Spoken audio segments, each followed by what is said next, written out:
I think that the media influences people's lives massively.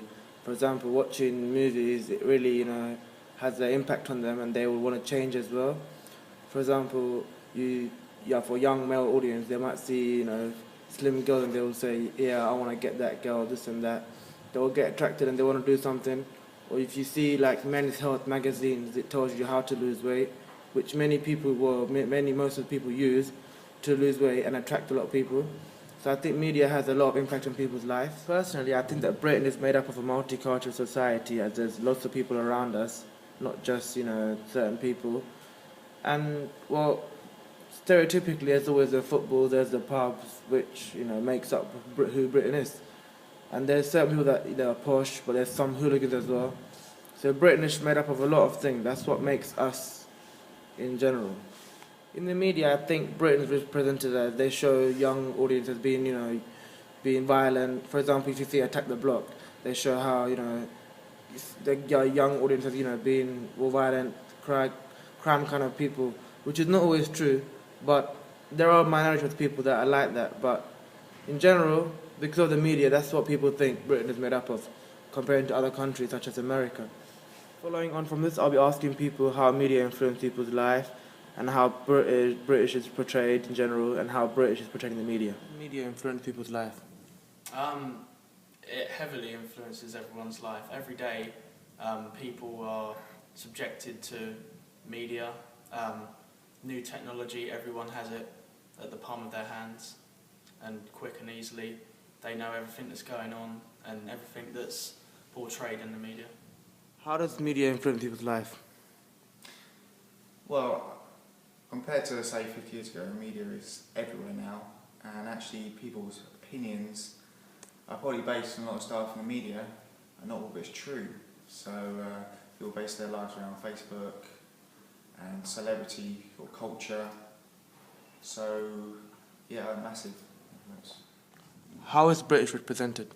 I think we're stereotypically represented in a few different ways. There's like the posh, kind of regal way, and then there's kind of more hooliganism type stereotype, how we're portrayed. How is British represented? I mean, we're talking what we got left in Britain. We've got our football culture, which I don't know if it's something to be proud of, but at least there's a strong community of people, watch the sports, things in our country. Probably got our sort of countrysides are really British, and that sort of whole rural farming. I think we've still got that. Going down to the seaside is a really British thing. You wouldn't have that in any other country. I mean, obviously it's different over here. We've got Brighton and Clapham-on-Sea. Those kind of seasides are really British, but are they dying out? I don't know.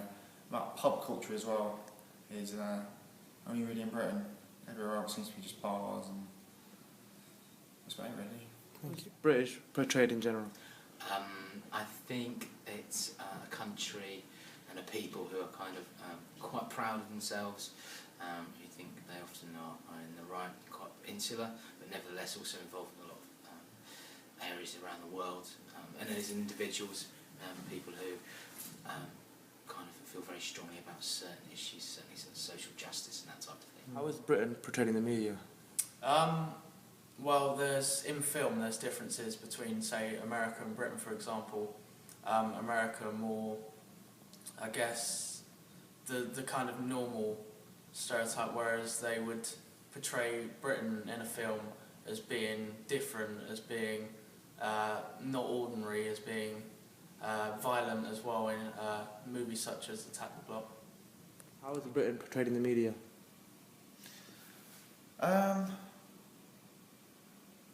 We're portraying the media as, I think we've got a really good film industry actually.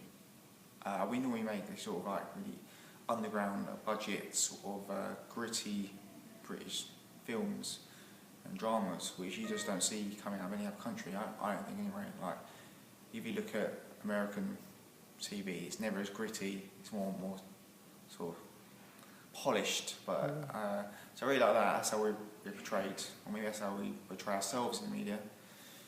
And really sort of interesting, posh sort of accents in portrayals from other countries like us, and we just don't talk like that. I think that's just a stereotype of British people, like a stiff upper lip type of talk.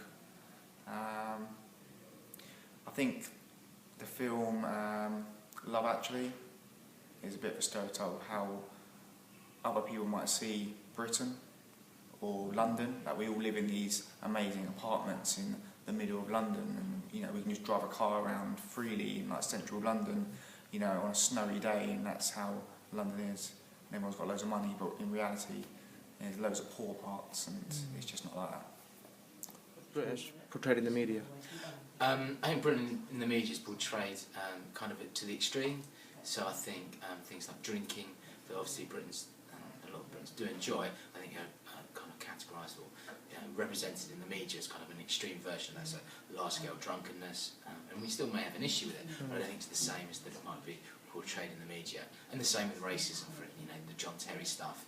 I think there's still elements of racism in society, but the media picked up that one instance of one person who happened to be high profile and suddenly made a huge story out of it, and sort of probing questions about society that I think potentially aren't there, might have undermined other kind of work, anti-racism work in the past.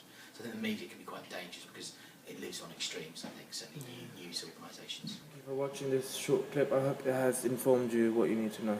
Thank you.